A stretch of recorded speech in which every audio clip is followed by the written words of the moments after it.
Okay, so for X-Men 45, I have to say I kind of like this book a lot because it's not all action-packed. It's not your usual comic where, hey, you know what? We have heroes fighting against villains. One of those issues where we're going to sit down, kind of focus on a relationship between two different characters. And today is going to be Rogue and also Gambit. Now, this is kind of building off what we saw at the end of Legion Quest, but also some videos that took place after Age of Apocalypse. Let me explain. So when it came to Legion Quest, as we all know, it was Legion going back in time to kill off Magneto. Homeboy failed. He killed off Charles Xavier, and of course, it almost wiped out the entire universe. Now, thanks to Bishop, that did not happen. You had Bishop be able to go back in time, stop Legion, and allow the old timeline to come back into the picture. The problem was that before you had Legion do anything at all, you had Rogue and Gambit kiss because they believed that the entire universe was going to die. And technically it did, but thanks to Bishop,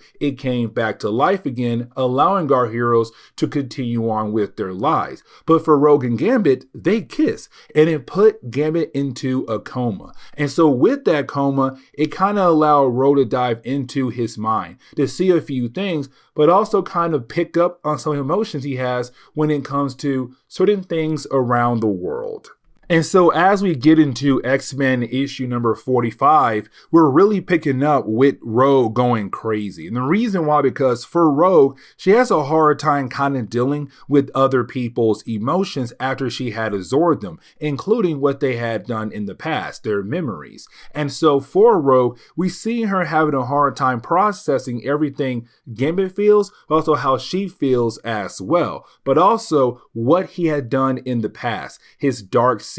Now, when it came to Rogue, she left on a road trip with Iceman, and for Iceman, it's more of like watching over her. But at the same time, he wants to know what she saw in the mind of Gambit. Now, for Rogue, she's not telling none of Gambit's secrets, but it's her still having a hard time processing her own feelings, but also his as well, his dark secrets. And so you have Rogue tell Bobby, like, listen, I can't tell you what I saw. The thing is, we have to head over to Seattle, to one precise location, because for some reason for Gambit, he hates that area for some strange reason. But now we get Gambit involved. Now for Gambit, by this point in the timeline, he had woke up from his coma. But for Gambit, his main goal is to head over to where Rogue is at. He knows that Rogue and Bobby are currently in Seattle. And so for Gambit, he's trying his best to get over to her so that they can have that conversation. He's kind of worried about what she possibly knows now about him.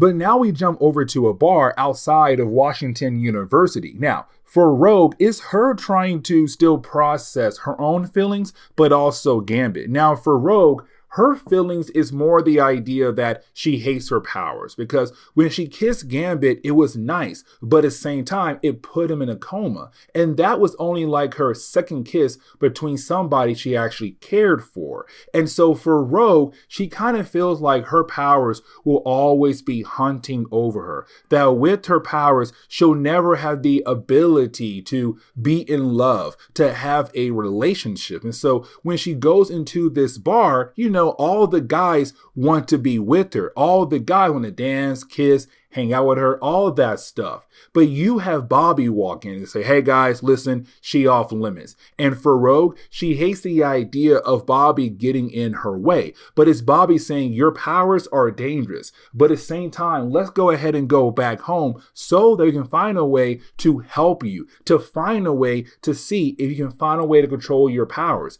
But the problem for Rogue is she's been at this too long. She had too many people over the years kind of force her to do what they want to do. It's not up to her ever. And so you have Rogue just leave after damaging the entire bar.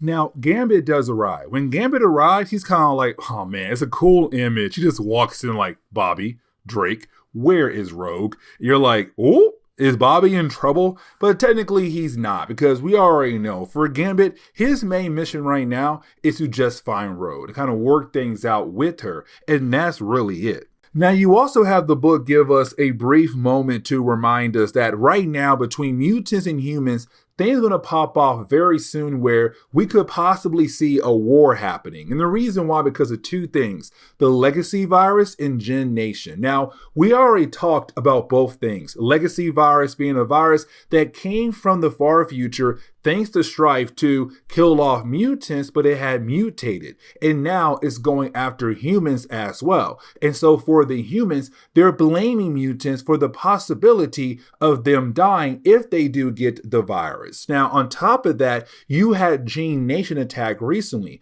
a group of mutants who are spin-offs of Morlocks who kidnapped a bunch of humans and had planned to kill them on the anniversary of the mutant massacre. And so for Graydon Creed, the son of Sabretooth and also Mystique, who's not a mutant, just a regular human, he loves the ideas of all of these different factors now being put into play because his main goal is to kill off the mutant race. And with more and more humans kind of agreeing that mutants are a problem, for Graydon, everything is working out perfectly. Because now you have this guy who's most likely like Clay's assistant is telling Clay, hey dude, listen, you know what you should do right now? Run for president of the United States of America, because now that'll give you more power to hopefully achieve the goals that you are trying to achieve. Now, the rest of the book is really more of us seeing Rogue and Gambit being able to reunite. And you would think, okay, cool. With him being there, maybe he'll be able to talk to her. He'll then be able to explain things to her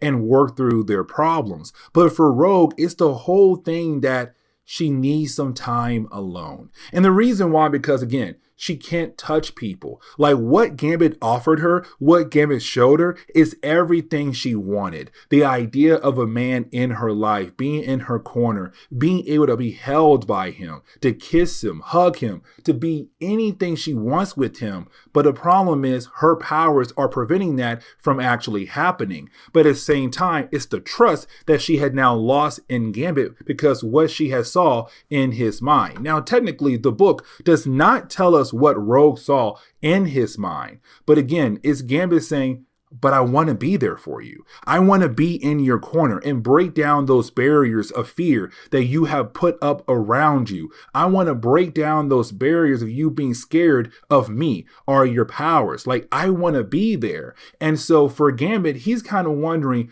was he ever enough for her to kind of show her that what they have can survive? And the problem for Rogue is, he is. He is everything she wanted. He has showed her everything that she wanted. It's just, again, the fear of her powers, the fear of being hurt. And so you have Rogue tell Gambit that she's leaving the X-Men. Now, it's not forever, but she needs some time alone to kind of work through her problems. And so she leaves. Now, right after she leaves, you didn't have Gambit say, hey, Bobby, I'll be gone for a few days. Now, it's him saying like a day or two, I'll be back home, don't worry. But for Rogue, it could be weeks until we see her back on the X-Men team.